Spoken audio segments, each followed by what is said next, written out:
The leeching is over, Darren. Cambria Holloway stood in our kitchen doorway, like she'd just announced the cure for cancer. Her blonde hair was perfectly styled, her new power suit crisp as fresh money. She held up her phone, showing me some banking app with numbers that made her grin like a lottery winner. Separate accounts, she continued, practically bouncing on her designer heels. I got promoted to senior loan officer. I'm making real money now, not like your little computer repair gigs. I looked up from my coffee, taking in the woman I'd been married to for 8 years. The woman who'd spent those years treating our joint account like her personal shopping fund, while I scraped together enough from odd IT jobs to keep us afloat. Congratulations, I said, meaning it in ways she couldn't imagine. That's exactly what you should do. Her smile faltered for just a second. She'd expected a fight, maybe some begging. Instead, I pulled out my own phone and started transferring everything.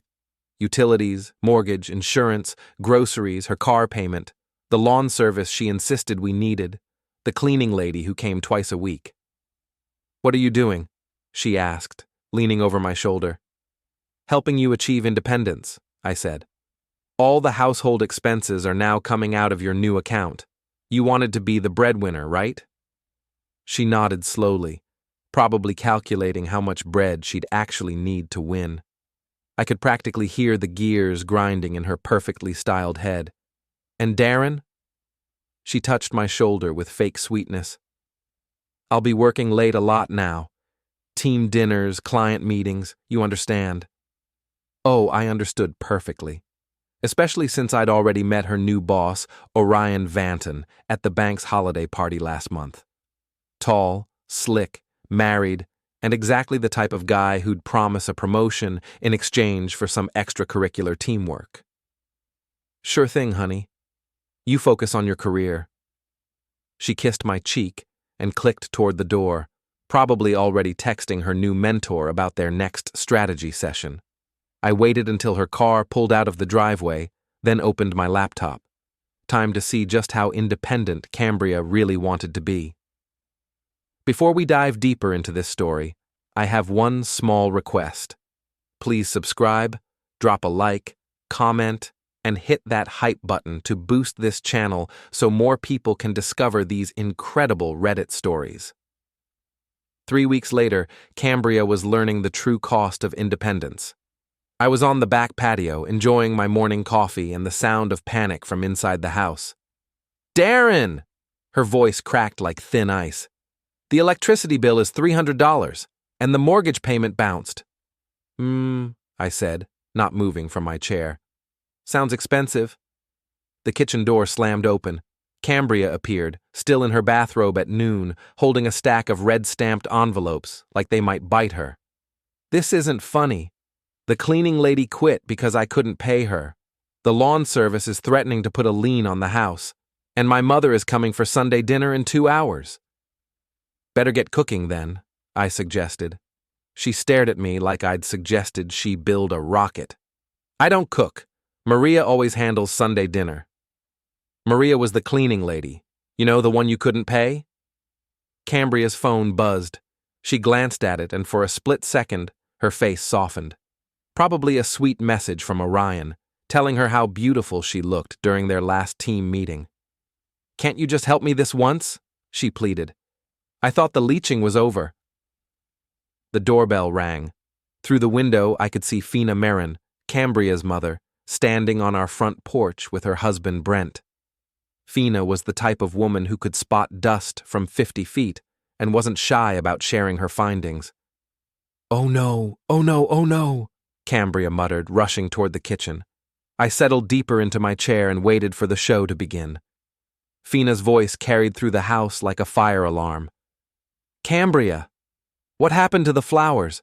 And why does the lawn look like a jungle? Coming, Mom! I heard the kitchen door open, followed by the most beautiful sound in the world. Complete silence. Then Fina's shriek could have shattered windows 3 blocks away. What is this mess? I strolled inside to find Fina standing in our kitchen, surveying the disaster zone. Dirty dishes covered every surface. The garbage overflowed. Bills and notices covered the table like confetti from the world's worst party. Darren, Fina turned to me, her voice calm. What happened to my daughter's house? Ask your daughter, I said. It's her house now. Separate accounts, remember? Cambria was frantically shoving papers into drawers, but Fina was faster. She snatched up a mortgage default notice, then a credit card statement with a balance that made her gasp. Cambria Marie Halloway. Fina's voice could have frozen lava. What have you done? That's when Cambria's phone rang. She glanced at the screen, and I caught the name. Orion, with a heart emoji. So did Fina. Who? Fina asked in a voice that could cut glass. Is Orion? Cambria's face went white. He's my boss, at the bank. Your boss sends you heart emojis?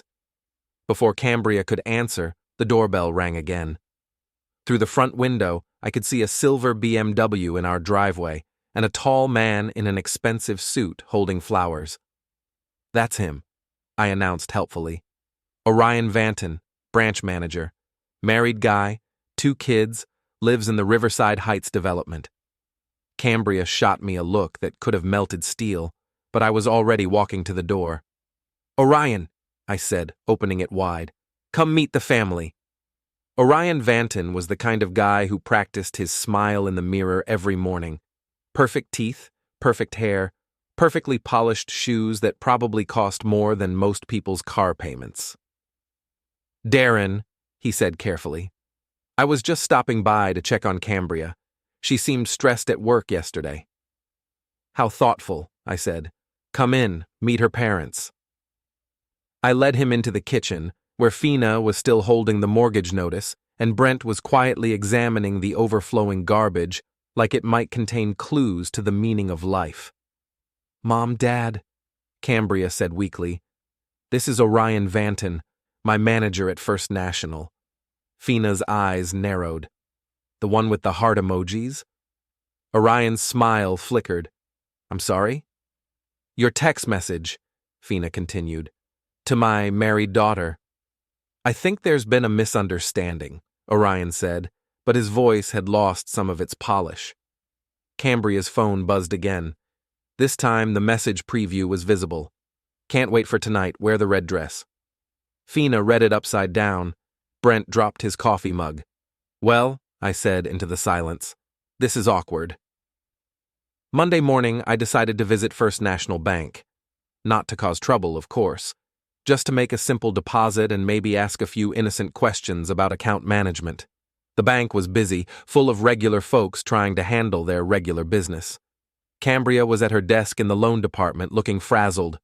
Orion was in his glass office, talking on the phone and gesturing like he was conducting an orchestra. I got in line for the teller, making sure I was visible from both their workstations. Next, called Jennifer, the head teller. Hi there, I said, approaching her window. I'd like to make a deposit, and I have some questions about joint account management. Of course, Jennifer smiled. What can I help you with? Well, I said, loud enough for nearby customers to hear, my wife recently got promoted here, and she wanted separate accounts, but now she's having trouble managing her expenses. Jennifer's smile became professional. I see. The thing is, I continued, she's been working a lot of late nights with her manager. Team dinners, client meetings, you know how it is. A woman in line behind me made a small sound of understanding, or maybe disapproval. And I'm wondering, I said, what's the bank's policy on managers having personal relationships with their employees? Jennifer's eyes widened slightly. Sir, I think you might want to speak with someone in management about that. Great idea, I said. Could you ask Mr. Vanton to come over? I'd love to discuss it with him directly. Through the glass, I could see Orion ending his phone call. Cambria was staring at me like I'd grown a second head. Jennifer picked up her phone. Mr. Vanton, there's a customer here who'd like to speak with you about account policies. Orion emerged from his office, his smile slightly strained. Mr. Halloway, what brings you in today? Just some questions about professional boundaries, I said cheerfully. And account management. My wife seems to be struggling with both. The lobby had gotten quieter. Other customers were pretending not to listen while obviously listening to every word. "Perhaps we should discuss this privately," Orion suggested. "Oh, I think this is educational for everyone," I said. "For instance, when a manager helps an employee with late-night team meetings, should that be documented somewhere, for transparency?" Orion's face was starting to match his red tie. "Mr. Halloway, I think there's been a misunderstanding." "Really?" "Because my wife has been getting a lot of text messages about red dresses and Friday night meetings. That's normal management communication, right?" A murmur ran through the lobby. Jennifer looked like she wanted to disappear under her counter. "Sir," Orion said firmly, "I'm going to have to ask you to leave." "Of course," I said. "But first, let me ask you something, Orion. Do you think your wife would be interested in your management style?" His face went completely pale. "Because I have her number," I continued. "We're Facebook friends. Lovely woman, Helen. Great with kids." That's when Orion made his mistake. He grabbed my arm. "Don't touch me," I said, loud enough for the entire lobby to hear. Orion dropped his hand like I was on fire, but the damage was done. Every customer in the bank was now staring at us, and I could see phones coming out. "Folks," I announced to the lobby, "this is what happens when bank managers think they're above the rules." I walked toward the exit, knowing Orion would follow. He couldn't let this end here, not with an audience.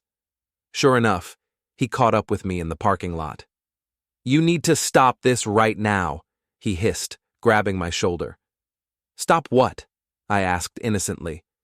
"Asking questions about professional conduct? You know exactly what you're doing." "I'm protecting my marriage," I said. "Something you should understand, being married yourself."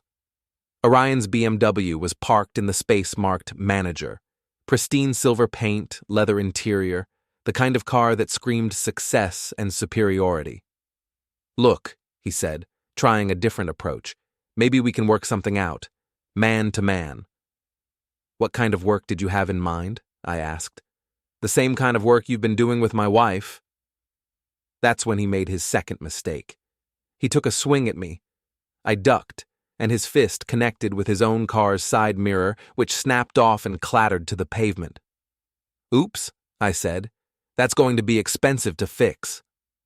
Orion was cradling his hand, staring at his broken mirror like it was a pet. "You know what else is expensive?" I continued. "Divorce lawyers. Ask your wife about that when she gets my message." I picked up the broken mirror and handed it to him. "Here. Now you can practice looking yourself in the eye when you explain this to Helen." Behind us, I could hear the bank's front door opening. Cambria was rushing toward us, her face a mask of panic and rage. "Darren!" she shouted. "What are you doing?" "Having a professional discussion with your mentor," I said. "About accountability." Orion was still staring at his broken mirror. His perfect hair was messed up, his perfect suit was wrinkled, and his perfect life was starting to crack like his car's reflection. "This isn't over," he muttered. "You're right," I agreed. "It's just getting started." That evening, Cambria came home like a hurricane in heels. "You humiliated me!" she screamed, slamming the door hard enough to rattle the windows. "In front of my coworkers, my customers, everyone!" I was in my chair, laptop open, working on a particularly interesting project. "I was just asking questions," I said mildly. "About banking policies. You know exactly what you were doing." She was pacing now, her perfect composure completely shattered. "Orion is furious. His boss is asking questions. HR wants to see both of us tomorrow." "Sounds stressful," I said. "Maybe you should have thought about that before you decided to mix business with pleasure." She stopped pacing and stared at me. "What do you want, Darren?" "I want you to be independent," I said, "just like you wanted." "I can't afford the house payments. The utilities are getting shut off. My credit cards are maxed out." "That does sound like a problem," I agreed. "Have you considered asking your mentor for financial advice?" Her phone rang. She glanced at it and winced. "It's my mother." "Better answer it," I suggested. She might have some thoughts about your new lifestyle. Cambria rejected the call, but it rang again immediately. She knows, Cambria whispered. About Orion, she's been calling all day. Mothers have a way of figuring things out, I said, especially when their daughters make spectacles of themselves in public places. The phone rang a third time, then a fourth. Answer it, I said, or I will. Cambria finally picked up. Hi, Mom. Even from across the room, I could hear Fina's voice crackling through the speaker like an angry radio transmission. Completely embarrassed. Mrs. Henderson from church was at the bank. She saw everything. The whole congregation is talking about it. Cambria sank into a chair. Mom, I can explain. Explain what? That you're having an affair with your married boss? That you've destroyed your marriage and your reputation for some man who doesn't even respect you enough to be discreet? It's not like that. Then what is it like, Cambria? Because from where I'm sitting, it looks like you threw away a good husband for a man who's probably cheating on his wife with half his staff. That got my attention. I looked up from my laptop. What did you just say? Cambria asked weakly. Mrs. Henderson's daughter works at the bank, Fina continued. She says everyone knows about Orion Vanton. He's been through 3 different employees in the past 2 years. You're just the latest one, honey. The phone slipped from Cambria's hand and clattered to the floor. Friday night, I was ready for the grand finale. I'd spent the week preparing, and everything was perfect. The weather forecast called for clear skies. The neighbors were all home from work, and Cambria was getting ready for what she thought would be a romantic evening with Orion. She came downstairs wearing the red dress he'd requested, looking like $1,000,000 and feeling like a teenager sneaking out to prom. I'll be late, she said, not meeting my eyes. I'm sure you will, I replied. Have fun at your team meeting. She paused at the door. Darren, about what my mother said. About Orion having a pattern of seducing his employees? What about it? Her face crumpled slightly. You don't understand. He cares about me. He's going to leave his wife. Is he? I asked. When? Soon. We're just waiting for the right time. How considerate, I said. I'm sure his wife Helen appreciates the delay. Gives her more time to plan. Cambria froze. Plan what? Her visit, I said casually. She'll be here around 8. What are you talking about?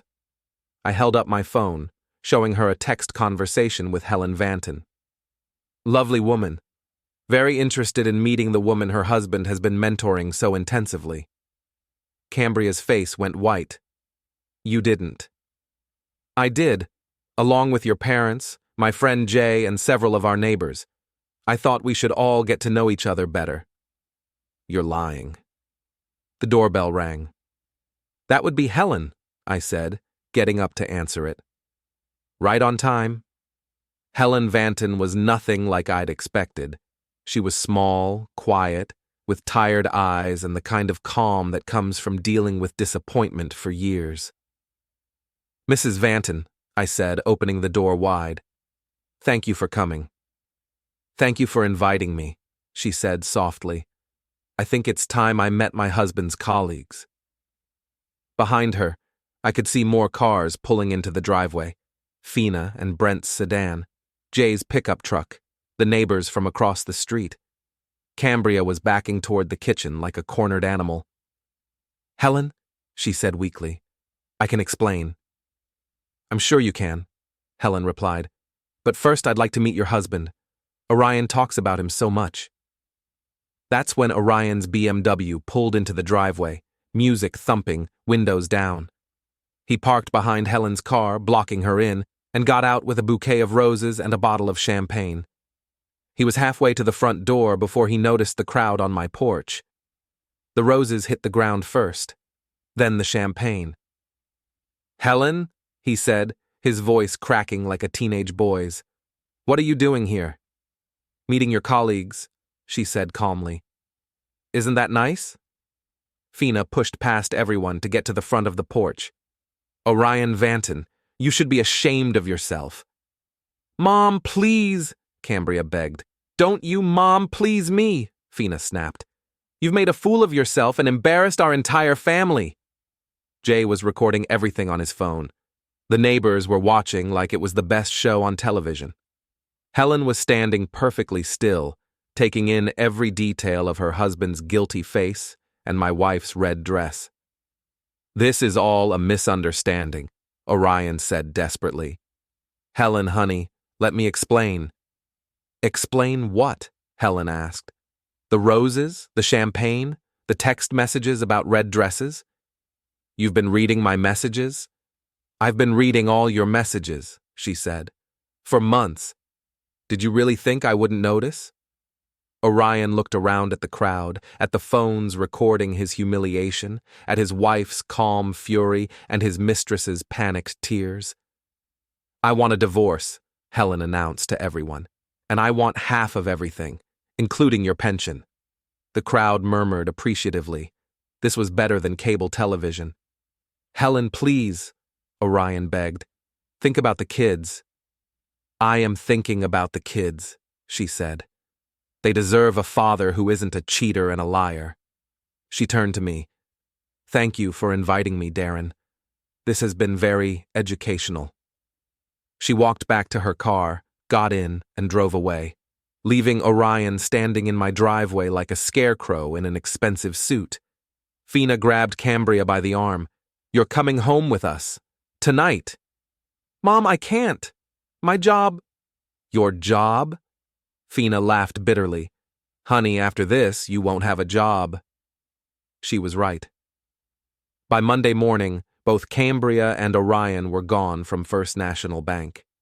He was transferred to a branch 3 states away. She was terminated for violating the company's ethics policy. I stood on my porch, watching the last of the cars pull away, listening to the blessed silence of my empty house. My phone buzzed. A text from Jay. Best show ever, you should sell tickets next time. I smiled and went inside. Tomorrow I'd start looking for a roommate to help with the mortgage payments. Someone reliable, someone honest, someone who understood that independence goes both ways.